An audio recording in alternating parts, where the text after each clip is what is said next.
This lesson is all about verb tenses. We're going to talk about the usage and give lots of examples, and we'll talk about the adverbs and the time phrases that help us to know exactly how and when to use the different verb tenses, as well as how to construct the verb tenses. So I hope you'll stay tuned to the end and enjoy all the verb tenses. I'll see you in the lesson. Let's go to future perfect. All right, because future has no real, English has no real future tense.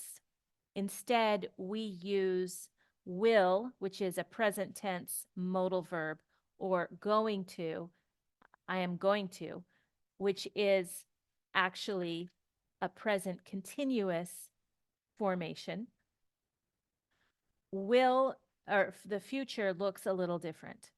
The future perfect tense is used to describe an action that will be completed before a specific point or another action in the future. So here's our timeline. Here's maybe someone is going to get married here. Okay? Someone's going to get married here. Before they get married, they're going to graduate from college. Here's where they graduate from college. Okay? And here they are. So you might say something like, by the time I get married, I will have graduated from college. Okay? By next year, I will have graduated from college. It indicates an action that will have finished by the time or before another event occurs. Some adverbs that we might use are by or before, in 10 days, by the time, that's the one I used with by the time I get married, I will have graduated from college. At, by the time I retire, I will have built a successful business. You just wait. At 5 o'clock, they will have concluded the meeting at 5 o'clock. By the end of, before, until, before long. Go ahead and stop the video if you want to study these sentences and see how these adverbs were used. Notice where they fall. By the time you arrive, that's a whole. So remember, I said we often put them together. This is one of those times that we put them together, two different tenses. So we have the by the time you arrive, that's present simple. I will have already left. I will have already left. Okay? And the already, I will already have left. You can put the already right behind the will as well. But it's more common to put it after. Still, the adverb goes between the verbs. At, by the end of, before, until, before long. And time phrases. By, before, by the end of, by the time, in, before too long, in a year, by. Okay, and so you have other examples of these words being used to indicate the future tense or future perfect. So here we have future perfect, future, and then perfect. Remember, future is really just the modal. And the way we use modals, so this is where it might confuse you when I say, but the way we use modals is we use the modal plus the base verb. Okay? And that's how we use a modal. And that is this. right here. Okay, so that's the future. And then we have the perfect. Okay, she will have walked to the store. We can have,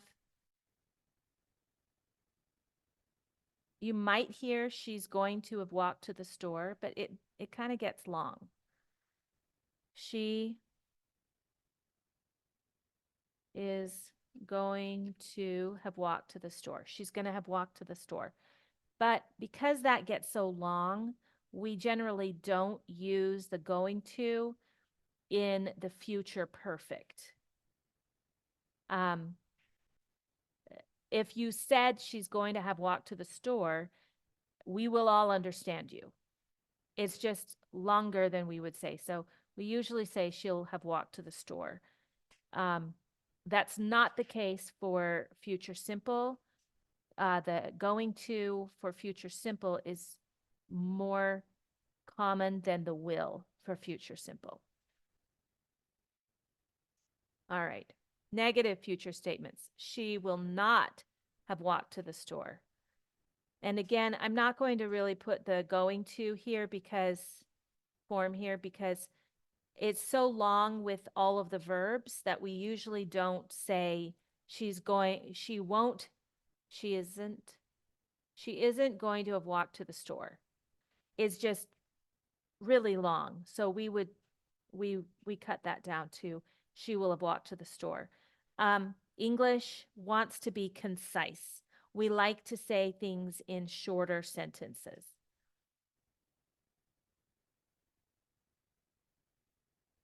Will she have walked to the store? Here's our will she have walked to the store? That's our question. We put the question word or the first verb first and see if you can think of what the answer would be for the short form answer.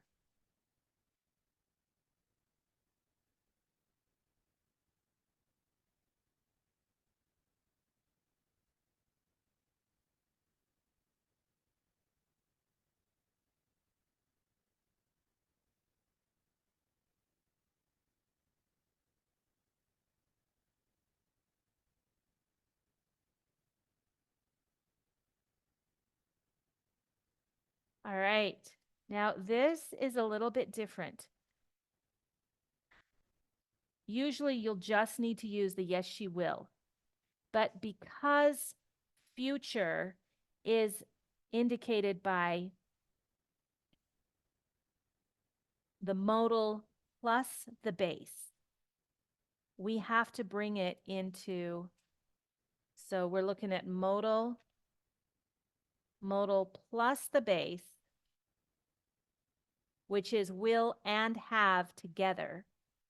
That is what indicates the future. We need to have, yes, she will have.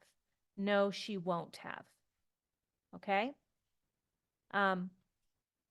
Because future is indicated by both of those verbs together. That is it for this verb tense. I hope that you really enjoyed it. Remember to like and subscribe for more videos like this. And go to my website at thezarden.com. Take a look at the link right here and learn about what other offerings my company has to offer. We're just getting started right now, but I am putting students on a wait list for conversations. Our conversations give you the materials, some phrases to use, and a topic to study. And then you come together with other people from around the world and a native speaking facilitator to lead the discussion. The discussions are 1 hour long, and when you sign up, they will be weekly, 1 hour long conversations with materials to help you improve your conversation. So go to my website and sign up. If you're not sure you want to sign up, you can do a free trial for 1 class. You can also just sign up for our newsletter so that you get information. Eventually, I plan to have a whole English curriculum and to be able to work with my students, both with what I've put on the videos, but also to work some of the other videos show you what it's like to work with how I work with students. So if you want to be one of my students, you can sign up with me. And so a lot is going on. So remember to like and subscribe and go to my website. And I will see you in the next video. Thanks. Bye-bye.